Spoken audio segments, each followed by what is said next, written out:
So I think we've all had them at some point, and if you haven't, you probably will. Having a lousy boss, and it sucks. It just sucks. The chances are pretty good.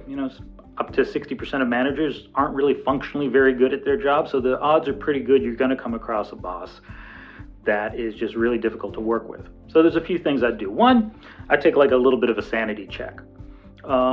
Is it really them or is it you? You might be a lousy employee, maybe not, but you might be.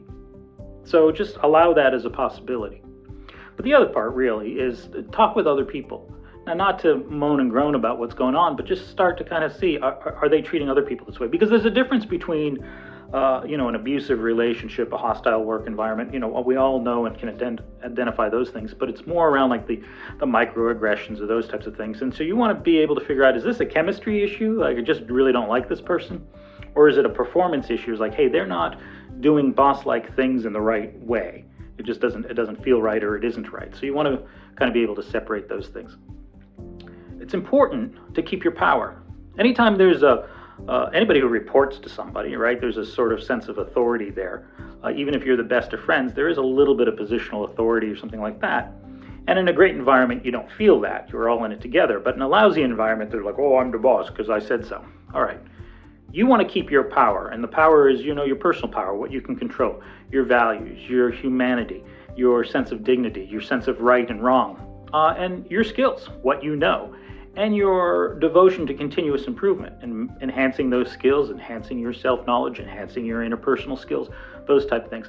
People will not be able to take those things away from you. It'll frustrate a lousy boss. Like a truly lousy boss will get very flustered by that and probably leave you alone. With these skills, the other thing you can do, if you've got a lousy boss or they're not providing the leadership that you need, you do it. You lead. So partly you do that by managing up. Teach them how to lead. Now, this is galling if you hate the person, right? But again, then this is more of a reflection of you, not them.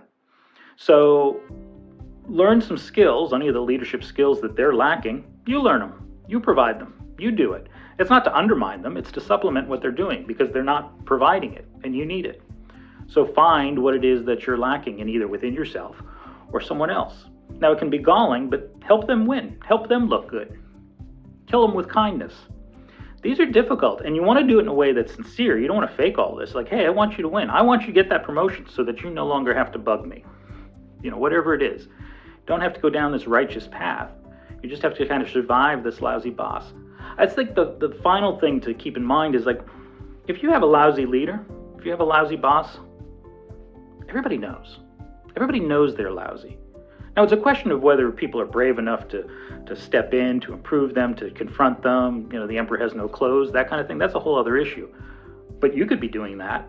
Now, if you don't, the other solution is, and I know it's not always possible, but you've got to try to create a way that it is possible. You got to go.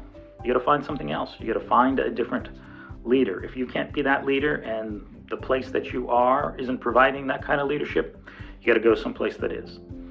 So that would be my 2 cents on kind of surviving a lousy leader. There's lots of other things, but that's where I would start.